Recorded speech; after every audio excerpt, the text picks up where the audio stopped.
তো এখন আমি দাঁড়িয়ে আছি সেই বিখ্যাত পাম্বান ব্রিজ, রামেশ্বরম যাওয়ার পথে যে পাম্বান ব্রিজ পড়ে সেই পাম্বান ব্রিজে দাঁড়িয়ে আছি।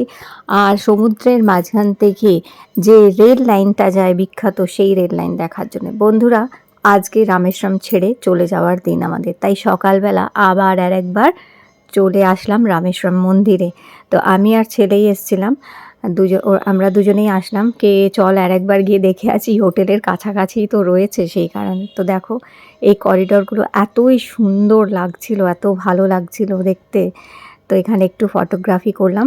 তো এই করিডরগুলোতে ফটোগ্রাফি করা যায়, কিন্তু তো এমনি গর্ভগৃহে ফটোগ্রাফি করতে বারণ করা থাকে, একদমই দেবে না। এনিওয়েজ, আমরা সকালবেলা আবার দেখে টেকে আবার চলে এসেছি। এখন বাজে প্রায় 11টা, অলরেডি অনেক লেট করে ফেলেছি আমরা, অনেক সকালে বেরিয়ে যাওয়া উচিত ছিল। এই হচ্ছে হোটেল অশোকা, দেখো মন্দিরের কাছাকাছি আমরা এই হোটেলটাতেই ছিলাম। আর হোটেল থেকে বেরিয়ে কিছুটা আসলেই তোমরা পাম্বান ব্রিজ পেয়ে যাবে। এই যে পাম্বান ব্রিজে দাঁড়িয়েছি, আমাদের ড্রাইভারকে রিকোয়েস্ট করলাম প্লিজ 10 মিনিটের জন্য পাম্বান ব্রিজে দাঁড়াতে। উনি বললো 10 মিনিটের বেশি কিন্তু একবারেই দাঁড়ানো যাবে না, এখানে দাঁড়াতে দেয়ও না, অনেকক্ষণ এখানে দাঁড়ানো নিয়ে রুল নেই আর কি। তো যাই হোক 10 মিনিটই দাঁড়িয়ে আমরা প্রচুর ফটো তুললাম। এই দেখো এই ব্রিজের মাঝখানে এইভাবে যখন বড় জাহাজ কিংবা কিছু যায়, তো ওপরে আগের ব্রিজটা ছিল ওপরে খুলে যেত, এখনের ব্রিজটা হচ্ছে ওপর দিকে উঠে যায়, তো সিস্টেম আলাদা। আর এই দেখো এইটা হচ্ছে দুটো রেল লাইন, পুরোনোটা নিচের দিকে আর নতুনটা এই যে ওপর দিকে করেছে। তো পুরোনো রেল লাইনটা তো বন্ধ হয়ে গেছে, নতুন রেল লাইনটা চালু হয়ে গেছে, স্টার্ট হয়ে গেছে, এবং আমরা ট্রেন যেতেও দেখেছি এখান থেকে। তো এই দেখো কিছুক্ষণ দাঁড়িয়ে ফটো তুললাম। তো আবার গাড়ি ড্রাইভারকে বলছি একটু স্লো করো, আবার একটু ফটো তুলবো। তো এখানে তো বেশিক্ষণ দাঁড়াতে দেয় না, কারণ দেখতেই পাচ্ছ প্রচুর গাড়ি কিন্তু স্পিডে যায়, গাড়ি বাস সব সারাক্ষণ এটা থেকে কিন্তু যাচ্ছে। তো রাস্তা পারাপার হতেও একটু সাবধানে পার হতে হয়। তো এই পাম্বান ব্রিজে প্রচুর হাওয়া চলে, ভীষণ জোরে হাওয়া চলে, সব একদম মানে সে একদম কী বলবো, উড়িয়ে নিয়ে চলে যাচ্ছে এরকম অবস্থা। তো আবার কিছুক্ষণ পর গিয়ে আবার ড্রাইভারকে রিকোয়েস্ট করলাম আর একটু দাঁড়ান।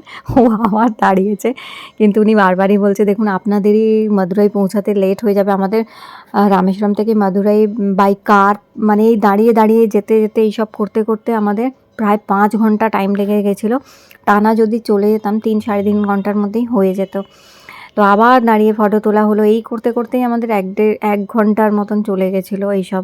তো এই দেখো এই ব্রিজটা তোমাদের আরও ভালো করে দেখাচ্ছি, এখানে প্রচুর নৌকা জাহাজ অনেক কিছু দাঁড়িয়েছিল, দেখতে ভীষণ ভালো লাগছিল ওপর থেকে।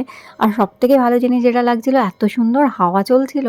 আর এই দেখো ট্রেন যাচ্ছে, আমি জানি না দেখাতে পারবো কিনা। আমরা গাড়িতে উঠে বসে পড়েছি, গাড়ি চলতে আরম্ভ করেছে, তখন দেখি ট্রেনটা পাস করছে। তো যাই হোক, তো বেশ কিছুটা সময় পাম্বান ব্রিজে কাটালাম, প্রচুর ফটো তুললাম এখানে আমরা। আর এখানটা ছেড়ে যেন যেতে ইচ্ছা করছিল না, এতই ভালো লাগছিল এই জায়গাটা, কিন্তু যেতে তো হবেই। আর দেখো উপর থেকে জলেরও ছবি তুলেছি, জলটা দেখো কতটা পরিষ্কার। এনিওয়েজ, এই দেখতেই আমরা ফাইনালি 4টের সময় এসে পৌঁছালাম মাদুরাইতে। আর মাদুরাইয়ের হোটেলটা হচ্ছে হোটেল গোপুরম গ্র্যান্ড, যেটা মীনাক্ষী টেম্পলের একদম কাছে। মীনাক্ষী টেম্পলটা দেখতেই পাচ্ছ, সবুজ কাপড় দেওয়া রয়েছে, যেহেতু এটা রিনোভেশন হচ্ছে, মানে রং করার কাজ চলছে, সেই কারণে এটা ঢাকা আছে, কিন্তু ভেতরে মন্দির খোলা আছে দর্শন করার জন্য। আর এই হচ্ছে আমাদের হোটেল। তো পৌঁছে গেছি ফাইনালি আমরা হোটেলে। তো চলো তোমাদের এবার একটু হোটেল ট্যুরটাও দিয়ে দিই। হোটেলটা ভীষণ ভালো। আর মাদুরাই এবং রামেশ্বরমে আর একটা জিনিস হচ্ছে, আমিষ খাবার কিন্তু একদমই পাওয়া যায় না এখানে, বেশ অনেক কিলোমিটার দূর অবধি আমিষ খাবার নেই। যদি তো এখানে আমরাও যে কদিন ছিলাম নিরামিষই আমরা আমি তো নিরামিষই, জানোই ভেজিটেরিয়ান আমি। তো আমার ছেলে এবং হাজব্যান্ড ওরাও নিরামিষ খেয়েছে যে কদিন এখানে ছিল। তো যাই হোক কোনো অসুবিধা হয়নি। হোটেলে 2টো রেস্টুরেন্টও আছে, একটা রুফটপ রেস্টুরেন্ট আছে যেটা শুধু হোটেলে যারা থাকে তাদের জন্য, আর একটা নিচেও রেস্টুরেন্ট আছে, এটা বাইরে লোকরাও খেতে পারবে আর হোটেলেররাও খেতে পারে। আর এই দেখো আমাদের এই জানলাটা থেকে একদম মীনাক্ষী টেম্পল সামনেই দেখা যাচ্ছে। আর এই হচ্ছে হোটেল রুমটা। তো একটা আমরা সুইট মতন নিয়েছিলাম, যেটা 2টো বেড ছিল বড় এই রুমটা, আর একটা রুম নিয়েছিলাম একটা ডাবল বেড ছিল সেটাই। তো 2টো রুম আমরা নিয়েছিলাম। আর এই দেখো রুম ট্যুরটা একটু তোমাদের দিয়ে দিই। তো হোটেল গোপুরম গ্র্যান্ডের যেটা হোটেল ভাড়া ছিল পার ডে 4,000, সব কিছু নিয়ে টোটাল জিএসটি ফিএসটি যাই বলো সব মিলে 4,000 টাকা করেছিল। আর এই যে বড় রুমটা নিয়েছিলাম এটা নিয়েছিল 8,000 টাকা করে। তো এই রুমের ইয়ে ছিল। চলো বাথরুম থেকে নিয়ে সব দেখে, খুব সুন্দর, খুবই সুন্দর, পরিষ্কার একদম, খুব ভালো ছিল এটা। তো এই হচ্ছে হোটেলের রুম ট্যুর দিয়ে দিলাম। আর এখন 4টে বেজে গেছে, তো হোটেলে কোনো খাবার দাবার ওদের রেস্টুরেন্টে ছিল না, কোনো খাবার হোটেলেরও রেস্টুরেন্টে ছিল না, নিচে যে রেস্টুরেন্ট আছে ওখানেও খাবার ছিল না। তো মা বললো আমি আগে একটুখানি, সকালে আমরা সবাই স্নান টান করেই বেরিয়েছি, তো মা বললো আরেকবার আমি একটু ফ্রেশ হয়ে নেবো। আমি যে ফ্রেশ হয়ে নাও তাহলে। তো এই আর একটা রুমও তোমাদের আমি দেখিয়ে দিচ্ছি। এই রুমটা ছোট একটু, অতটা বড় না, কিন্তু এটাও আর একটা রুম। তো এই দুটো রুম আমরা নিয়েছিলাম।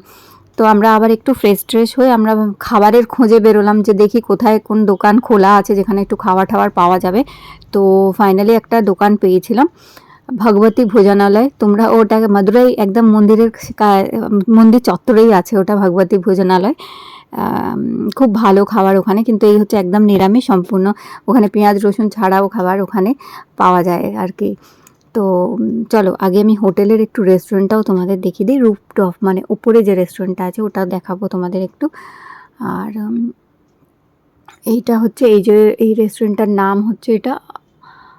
আর এই ওদিকে আমাদের রুম রয়েছে, নিচে 2nd ফ্লোরে আমাদের রুম ছিল, আর 3rd ফ্লোরে যেটা হচ্ছে রেস্টুরেন্টটা আছে। এটা খুব সুন্দর, খুব বড়, দারুণ রেস্টুরেন্ট এদের। তো এখন তো আমরা জিজ্ঞেস করতে এসেছিলাম কিছু খাওয়া দাওয়া আছে কি, তো ছিল না খাওয়া দাওয়ার। যাই হোক চলো এখন আমরা ভগবতী ভোজনালয়ে চলে গেলাম। আর এখানে গরম গরম আমাদের তৈরি করে দিল খাবার। তো আমাদের একটু অপেক্ষা করতে হয়েছিল। তো প্রায় 4:30 পৌনে 5টার সময় আমরা দুপুরের লাঞ্চ করছিলাম। আর একদম ফ্রেশ গরম গরম সম্পূর্ণ নিরামিষ খাবার বানিয়ে দিয়েছে। তো এগুলো খেয়ে এখন রেস্ট নেবো আমরা হোটেলে গিয়ে। আর ইচ্ছা আছে আজকে বিকেলে মীনাক্ষী আম্মান টেম্পল দর্শন করব। তো দেখি সেটা তোমাদের নেক্সট ব্লগে আমি শেয়ার করব। তো আজকে এই ব্লগটা ভালো লেগে থাকলে লাইক দিয়ে চ্যানেলটি সাবস্ক্রাইব করে রেখো। আবার দেখা হবে নতুন ব্লগে।